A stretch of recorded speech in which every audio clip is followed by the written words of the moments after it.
সবাইকে। দেখুন কী পরিমাণে জল বাড়ছে। আর আমার স্কুলের টাইম হয়ে গেছে 7:45। তো আমার অনেকটাই লেট হয়ে গেছে, তাড়াহুড়া করে আমি যাচ্ছি এখন হেঁটে হেঁটে। আজকে হলো রথযাত্রা।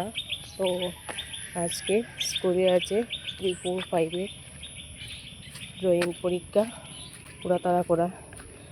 তাড়া করে যেতে থাকবে। ওদের ওইখানে রথ হয়, তো যাই গিয়ে এক্সামটা নিয়ে নিই। তো ওইদিকে দেখুন গেট বন্ধ আছে স্কুলের, আর ওরা গেটে জাম লাগিয়ে আছে। আর সকাল বিকাল এক্সাম আছে। সকালে স্টুডেন্ট বিকালবেলা এসে গেছে, আর সকালে এসে গেছে। এলোমেলো হয়ে গেছে, আজকে তো ড্রয়িং পরীক্ষা চলছে ওর জন্য। কি পরীক্ষা? ড্রয়িং করতেছো?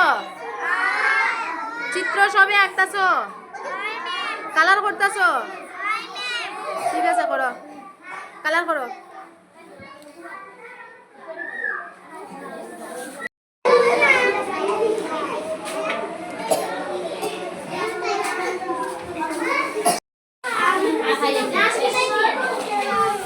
তো স্কুল থেকে গিয়ে আমি আসার সময় আজকে অল্প সবজি কিনে আনলাম।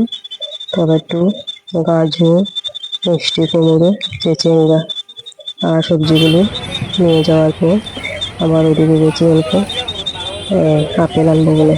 তো আমার ছোটো মেয়ে আপেলই খায়, তো আজকে আপেল নিয়ে আসবো।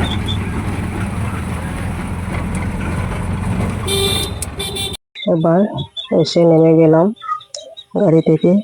দেখুন কি পরিমাণে জল বাড়ছে। বাপরে বাপ, বৃষ্টি তো নাই কিন্তু জল খুবই বাড়ছে।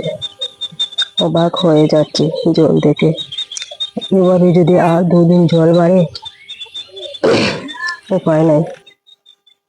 থেকে নেমে হেঁটে হেঁটে যাচ্ছি আমি, আর বিজুড়ে হাওয়া দিচ্ছে। বাবা আমার আগে দিকে খাটা হয়ে যাচ্ছে। আমি এনেছিলাম ফলগুলি বাজার থেকে। বিপন্ননাশিনী পুজো আছে শনিবারে দিন, তাই ওই ফলগুলি আমি কিনে এনেছিলাম। বাবা গাড়ি থেকে আনতে গেছে, আর এনে মা আমার দেখছে ওদিকে। পরের দিন থেকে আমি কি এনেছি কি না। 13 জাত ফল দিয়ে ওই পুজোটা করতে হবে বিপন্ননাশিনী, সবাই জানেন আপনারা। দেখুন আজকে শনিবার দিন আমি স্কুলে গিয়েছি, একদম স্টুডেন্ট নাই স্কুলে। এক্সাম দিয়েছে, একবারে স্কুল ফাঁকা হয়ে আছে। 2-1 জন আছে মনে হয় ভিতরে। তো গিয়ে দেখি ছাত্র এসেছে কিনা।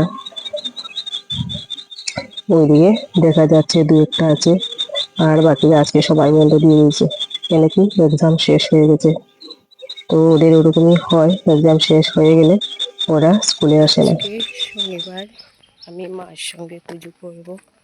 তো আজকে 11টার সময় স্কুল থেকে এসে গেছি, গিয়ে স্নান টান করে পুজোর জন্য রেডি হয়ে যাব।